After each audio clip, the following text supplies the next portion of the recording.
This is NBC 12 News at 6:30 on CW Richmond.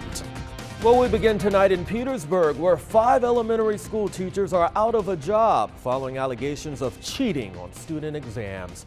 Those teachers were fired from AP Hill Elementary School. An investigation into the SOL testing found violations, including teachers helping students take the test. There's also a new principal and assistant principal at AP Hill. Let's turn to Jasmine Turner with the very latest. Jasmine, thanks. Richmond police now identifying a woman killed in a double shooting in Creighton Court. Police say 27-year-old Oyana Carlisle was shot Wednesday morning along with another woman. She was rushed to the hospital where she later died. The other victim is also in the hospital with serious injuries. Right now, police don't have a motive or a suspect description. If you know anything, you're asked to call Crime Stoppers at 780-1000. Now to a crime alert in Richmond's South Side. Police need your help finding this man. They say he stole someone's purse at a Taco Bell. It happened at lunchtime back in July on Midlothian Turnpike. Police say the victim placed a purse on a chair and the suspect took it and ran off. If you recognize him, call Crime Stoppers. Well, Richmond city officials now considering legally challenging a question set for the November ballot. The referendum would change the city charter, forcing the mayor to decide how to upgrade Richmond's aging schools and how to pay for it. Some city council members feel this referendum is not responsible. They're calling a special meeting about it tomorrow. Attorney Paul Goldman, who's behind that referendum, says the city has dragged its feet on fixing schools long enough. Let me see if I understand. Well, some members of council and Mayor Stoney's administration say it's not that easy. Efforts to modernize all Richmond schools, well, that's estimated to cost more than $500 million. Since the plan was developed back in 2015, only about $18 million has been set aside. So we'll follow that one. Well, Governor McAuliffe has signed an executive order today to form a task force that will look at improving public safety and addressing civil unrest. This as a judge has denied bond for a white supremacist who helped lead an alt-right rally in Charlottesville. Christopher Cantwell is accused of using tear gas on a counter-protester. Investigators say it happened at the Torch Lit March around the UVA campus the night before the Unite the Right rally at Emancipation Park. Cantwell is currently behind bars. His next court date is set for October.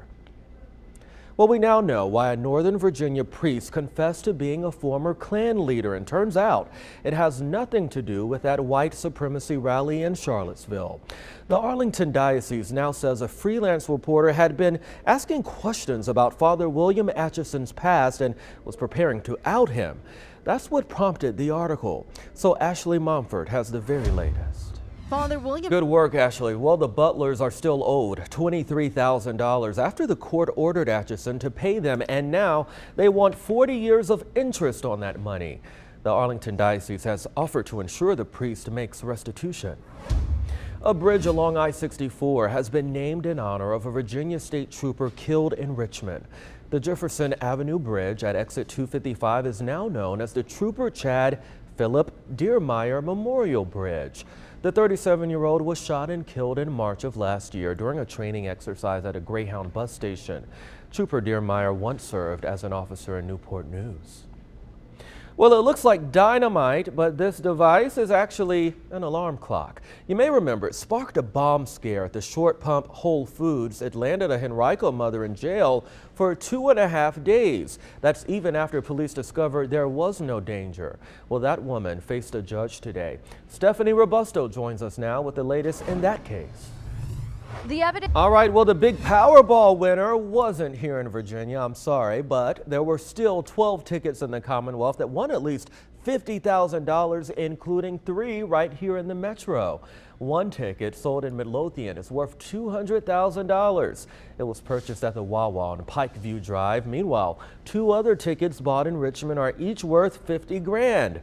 The first was sold at Perham Pit Stop on East Perham, and the other purchased at the Raceway store in the 6800 block of Hull Street. All right, a long recovery ahead for a 12-year-old girl.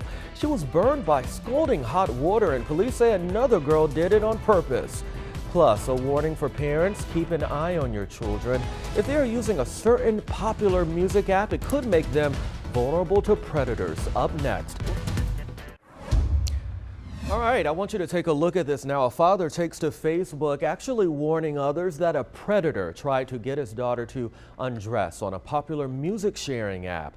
The post has been shared more than 80,000 times so far. Brad Frakes says his 7-year-old daughter uses the Musical.ly app to make music videos with her family. But he says someone claiming to be 9 years old messaged his daughter asking her to send photos without her clothes on. When she said no, whoever was behind the screen told her to go into the bathroom and just take some. I'm glad she did. A spokesperson for Musical.ly says parents should use parental controls to see what their kids are doing at all times. Kids who are not 13 are not supposed to have their own Musical.ly accounts. Well, a 12-year-old New York girl is speaking out after she was severely burned with boiling water. Investigators believe the attack was part of a horrible prank by another child during a sleepover. So NJ Burkett has the details. Some of you, though, may find the images in this story disturbing. To see you That's the spirit. We're glad she's doing better. All right, who could forget this video? A woman's car falling 7 stories at a Texas parking garage and smashing into the ground. Well, now the woman behind the wheel of that car is suing the owners of the garage. Even though Christy Bomer hit the gas instead of the brakes, the lawsuit claims the garage owner knew the parking structure wasn't safe, that they ignored laws requiring stronger barriers. These get married. They're seeking more than $1 million in damages. Accurate, reliable breaking weather specialists. All right, our sky. Disturbing videos now out of Denver that have sparked a police investigation into how cheerleaders are trained. Take a look.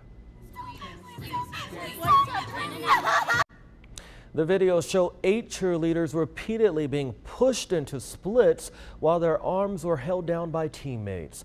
The videos were recorded back in June during the first week of cheer camp.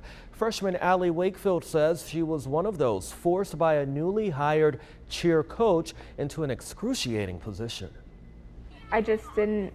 Now the cheerleading coach says it was a technique he learned growing up. Several coaches and school administrators have now been placed on leave. All right, caught on camera, a monkey adopts a chicken. Niv is a 4-year-old crested black macaque at Israel Safari Zoo. Her maternal instinct kicked in over the chick that wandered into the enclosure. The macaque has taken to cradling the chick and grooming it, even going to sleep with it. Zoo officials say the unlikely pair have become inseparable. How about that? Well, that's all our time for the news at 6:30. We hope you have a great night.